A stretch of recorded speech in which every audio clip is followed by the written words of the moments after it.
required to abide by a certain code of ethics. But the practical situation on the ground in Pakistan is that people who are in non-listed companies perhaps are not as well aware of the requirements of disclosure and transparency that people who work in listed companies are. That is the reason I mentioned about the foreign qualified person who doesn't have the experience of working in Pakistan or worked abroad for 5 years, he's qualified to be a CFO. That is something surprising. That basically contradicts the concepts that is being used. Well, even for those who have worked abroad, the requirement is that they should have worked as a CFO of a listed company. A listed company means Pakistani listed company. No. No. It's only a 5-year experience abroad, if I'm not mistaken. So let me read it out, okay? Yeah, I think that will be. No person shall be appointed as a CFO of a listed company unless she has at least 5 years experience of handling financial or corporate affairs of a listed company or a bank or a financial institution, and is a member of a recognized body of professional accountants or has a postgraduate degree in finance from a recognized university. So the requirement is that regardless of whether you are qualified from Pakistan or from outside of Pakistan, you should have had at least 5 years experience of handling financial or corporate affairs of a listed company. But you'll appreciate that the law of Pakistan, income tax laws and corporate laws are completely different from other part of the world. So if we are saying in the court that a person who has not understood the law of Pakistan, still he is qualified to be the CFO in spite of the fact that those who are working in Pakistan for the last 20 years in the industry understanding the taxation laws and the corporate laws are disqualified. That is something that need to be addressed. This is only for my humble suggestion for consideration, because that is very, very unique and that need to be addressed. Okay, I think regardless of whether the person is qualified from abroad or from Pakistan, the moment the person is employed in a company which is a listed company in Pakistan as a CFO, there is a need for that individual to understand the law of the country. So I think the issue here is not so much the laws of the country. The issue is one of disclosure and transparency. Disclosure and transparency, there are certain standardized norms which are practiced internationally and which is not directly related to a particular law of the country.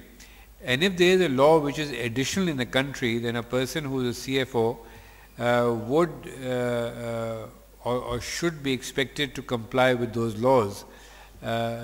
Just like anyone who is a company secretary and is required to comply with the laws relating to the Companies Ordinance 1984. So I think that the issue which is being played up is more hypothetical than real. And if there are real issues, then SCCP is prepared to consider them on a case-to-case basis. That is not mentioned here. Of course it is not, because you see what the SCCP... Yes, and the reason why it is not mentioned is because SCCP did not want to open the floodgates. There are 600 listed companies, and if you were to measure the standards of disclosure and transparency, then maybe about 100 of those are complying, and the rest are not. That's the reality on the ground.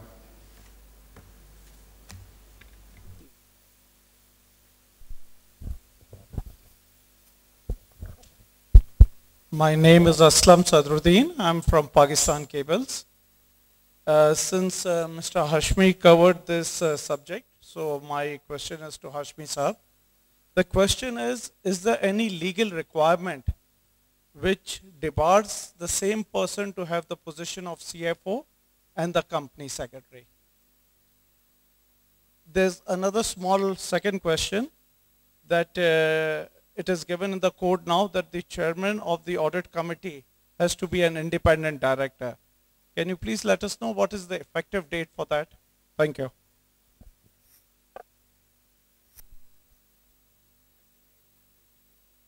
Effective date for the chairman of the audit committee to be an independent person. Because if he's already the chairman of the audit committee, when will he have to change? As far as the effective date is concerned, let me clarify that all changes impacting the composition of the board and of its committees is at the time of the next election. So the reason for that is that you didn't want to immediately start changing the functionality of the committees. So if today you've got a chairman who is the chairman of an audit committee, then the next time round it's possible that there is no independent director on that board. So next time round there will be an independent director who is inducted on the board, and then that independent director made chairman of the audit committee.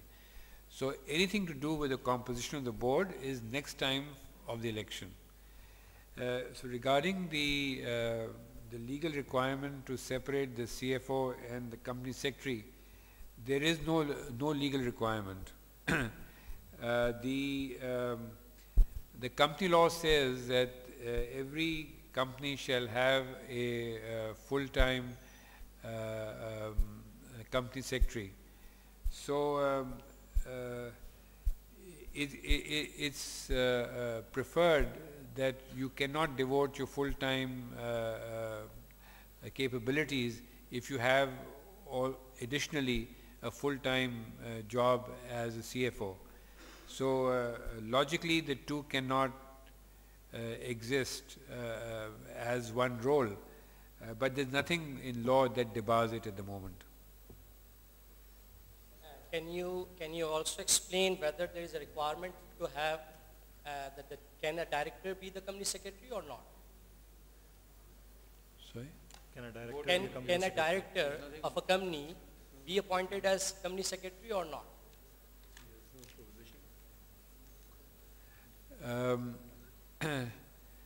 Okay, what we are looking at now is that the company secretary has to be a full-time employee, right? So what you're looking at is that you're looking at a company secretary who is appointed as a director on the board. Because the law... No, so I'm just going on to that. The board of directors are elected by the shareholders.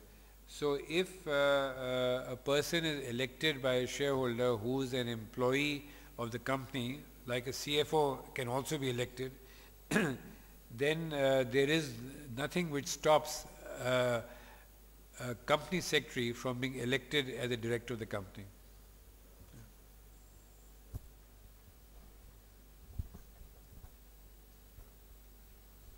My name is Bharat Lal and I'm from Messrs. CF Ferguson and Company. My question is to Hashmi Saab, but before I put forward my question, I would like to appreciate Mr. Shah Saab for whatever the comments that he has put on such a critical document like Code of Corporate Governance, and I think particularly focused on the gaps that have been left open into the Code of Corporate Governance. And my question, sir, is basically that is there something lacking in the process of approval and of review of such a critical document before it is approved for implementation? Because if we as a body, professional organization like ICAP, we can identify so many issues in just one seminar, in just one presentation. Is there something lacking that it should have been discussed before with an organization, with professional bodies of the country, before it is actually approved for implementation?